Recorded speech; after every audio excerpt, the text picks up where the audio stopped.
everyone. Today I thought we would do a layout here on the watercolor paper in my big journal that I've been working in.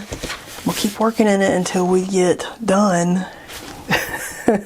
I'm gonna start breaking it up with some other stuff. Maybe. Maybe not. Why not just work on these great big pages? Because I love them. And we'll just see what we end up with. And we may never go back to regular paper. I'm kidding. I thought maybe today I would pull out my graphite watercolors. These are the Gansai Tambi Graphite colors by Kuretake. And play in those because, I don't know, I'm just kind of feeling like an organic-y kind of watercolor today. And I was looking for a specific watercolor brush. There we go. My Raphael number 0 is one of my favorite brushes. And so I'm feeling like big organic abstract, maybe shapes today. I don't know. And I'm kind of feeling like possibly the greens. Let's just look at some little samples here of these colors real quick and we'll get an idea what I got here. And I know I've done this before and I know I've got them somewhere, but I don't want to pause my creativity to hunt it down, and there's only 6 colors here, so here we go. Okay, so I'm really definitely feeling the blue-green. I love that. I don't know if I'll put that purple in there, but we could put this one in here. So this is the graphite red, graphite yellow, graphite green, graphite blue, graphite violet, and graphite brown. And if you got the ones from Sketchbox in my favorite little kit, you got everything but the blue because they just had 5 of those 6 colors. But I love the graphite because they're very granulating. They kind of do tricks on their own without even setting anything on top of them. They dry really cool, and then they have that yummy smokiness of some graphite. So I'm kind of feeling maybe I want to play in the blue-green-ish kind of colors. And so I think what I'm going to do is just do some shapes. This is weird paper compared to the regular cold press paper. I think this is that Indian cotton watercolor paper. That's so cool, but it's different. So it's going to be interesting to see, you know, how these work and granulate and how they feel. Ooh, that was very heavy in the color. If they blend into each other as I get close to a color, what will they do? It's just kind of, we're just going to see what are we going to get here. And that ended up being more of almost even like a brown than I kind of expected there, because it's more of a green gold almost. See, this is not letting the colors spread into each other very easily, is it? I'm kind of surprised at that. Not letting it really travel much at all. So that's kind of interesting.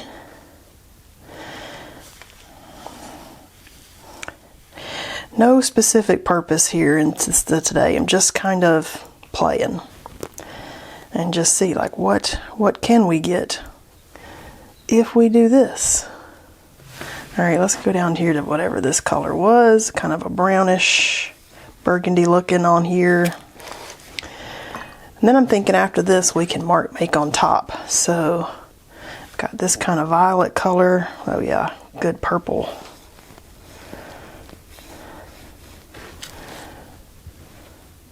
And maybe I want to go back with,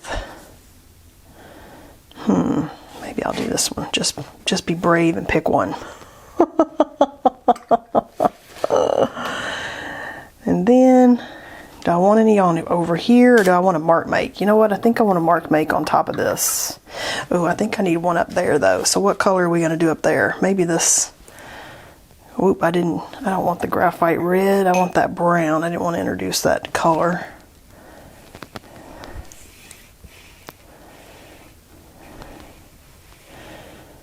Alright, so this is kind of different.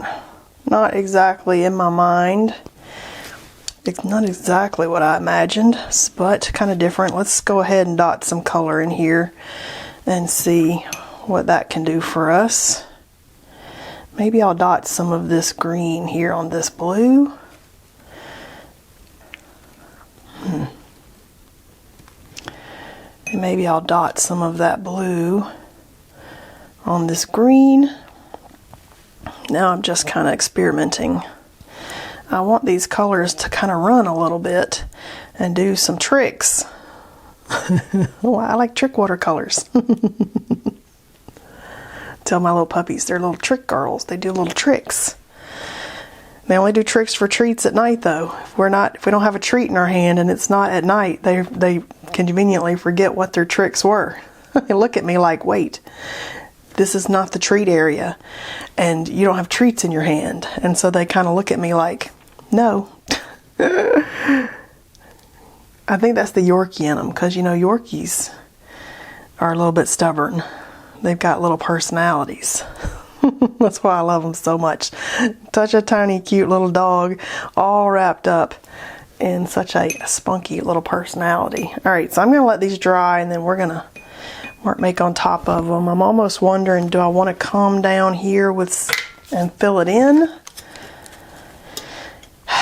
Yes, I think I do. All right, so maybe I'll come back with this color over here, and we'll kind of just make it bigger.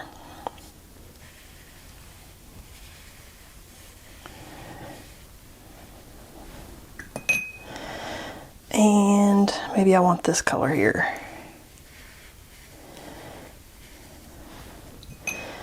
And here's a little puppy barking for you.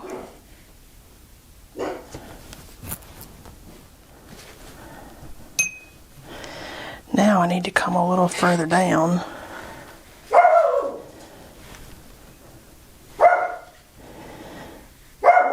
Alright, we're going to let this dry while the doggies bark, and I'll be back. One other thing I was thinking was, what if we go ahead and lay down some shelf liner and maybe some bubble wrap and see if we can get some texture and pattern on some of these. So, just throwing that out there. Alright, let's see how we did. Look at that. Look at that pattern. Oh my gosh. I love the shelf liner. Oh, look at that. Oh my goodness. I love shelf liner and bubble wrap. Those made super cool patterns, especially that shelf liner. Let me dry this. Okay, I just didn't want to stick my hand on any of that part that was still wet. Now this would be the perfect kind of layout if you like to mark make. We could mark make all in this. If you like to do botanicals, we could do botanicals all over this. We could do a great big botanical. You know, I'm kind of thinking back here to this layout that I already did where I had the great big leaves botanicals kind of over it. We could do something like that over this. That might be fun. So you don't have to finish it today either. If you do something like this and you think, ooh, that's cool, let's leave it like it is, you could certainly do that too. Kind of feeling like maybe I want to do a great big botanical piece though, now that I've thought about it. And I could do that with my graphite, my Sketchbox signature graphite, because then I would kind of need to let that dry. Anything that I do on top of that with either the ink or this graphite, you're going to need to then kind of let that dry. So, do I want to do that? Do I want to do it something else? We could just mark make on top of this. I do feel like I want some botanicals. Let's just go for it. And I'm just putting the bull clip here to just kind of pull that paper. So I'm kind of feeling like leaves going this way, and then I could fill in with other marks if I wanted to, but I'm going to just go with it. Just kind of get it started, because you can see we could kind of do this, and then we could do some little leaf patterns out there. Something like that would be fun. I'm kind of feeling like that. Now that I got it started, let's just go for it. Okay, so we got that. And I'm going to branch off, and And I'm going to branch off. And then we're ready for some leaves. Now, one thing that I kind of don't like that I noticed that it's doing is it's doing like a bubble and a line. So I might just come back out and smooth that out so that it's not like bubble, bubble, bubble, bubble. And that could just be the way I was squeezing it, but it kind of did it on this sample paper too, so I wasn't surprised. And you could leave the bubbles too. If maybe the bubbles are future blooms that are about to come out, that's possible. So we'll do some little leaves out here. You don't have to get too fancy. You could just do a pretty leaf with a spine on the leaf. You get fancier and do all kinds of designs in the leaf. We could let this dry. Could even do like some type of dot at the top, maybe, just implying that those are future blooms that are going to come out. You could put a flower up there. It's just all about play and experiment. There's no right or wrong way to do something like this. It's all about kind of what you're feeling. I'm not looking for perfection. Again, that's just not the direction that I'm going. I don't have to have it perfect. Not looking for anything specific other than play and experiment and just see where do we end up with whatever we've got on that page. I'm just gonna love it, whatever it is. Just get that in your mind. I'm gonna love it. Not, oh, I hope I don't mess it up. Just think, ooh, I don't care what I do, I'm gonna love it. And it gets easier. That mindset totally changes your whole experience. Look at that. Okay, that totally made this much more fun for me. And we can continue mark making with our graphite, or I could pull my 14B, which we all know is my favorite in my graphite. Is this it? This one's 6. 6 is my second most favorite. Let me find the 14. I want the, here we go, 14B Pitt Graphite Matte Pencil. So I wanted the 14 because if I'm going to do bold mark making, I kind of want it to be maybe as bold as what I've got there, or maybe not as bold, but at least something that would, you know, show up. So I could come back to my sample piece and just see like how much is that going to show up. So it's actually quite a bit different. So then you have to think, okay, do I love that, or do I want to work with the Posca pen? It's always leave room to change your mind. Let's see. I do like Posca pen. We could do some white. Oh, these, I don't know what's in this. I don't know what this binder in this is, but it takes a while to dry. So we could do white on here. I do kind of like the white idea now that I've thought of that. We could do black. I do have black. We could do silver. Got some silver here. I kind of like the silver.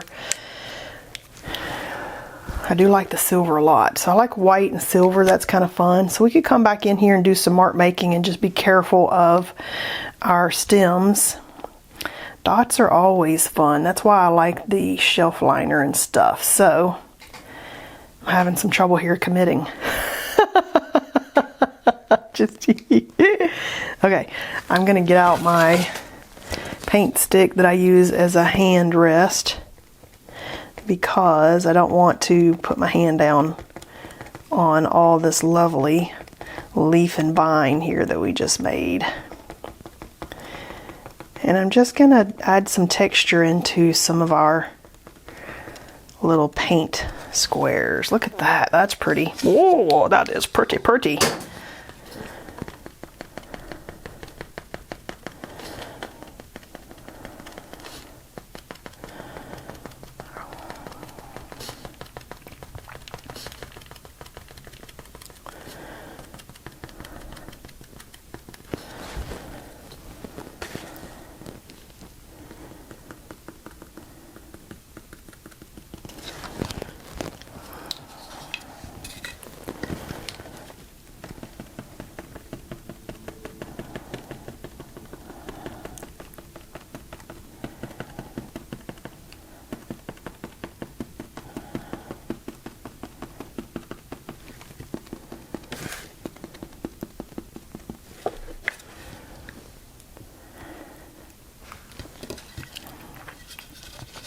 Okay, I actually like where this is at. And, you know, sometimes less is more, and sometimes more is more. But I actually like where this is sitting with the amount of texture that we've already got in our watercolor. A little bit of some dots in the white. A little bit of a nice dark pop of a black. So I actually kind of think for today, I'm going to call this one done, and then we'll see what we do on this other side, and then we can decide after, especially after the black is all dry, if we wanted to come back in and add some other details to our vines and leaves and make, you know, some other choices in there. But for today, I like where we've ended up, and I feel like this is a good stopping point, and I kind of feel like it's maybe finished, so I like that. Hope you enjoyed painting with me today and experimenting with the graphite watercolors, and I'll see you next time.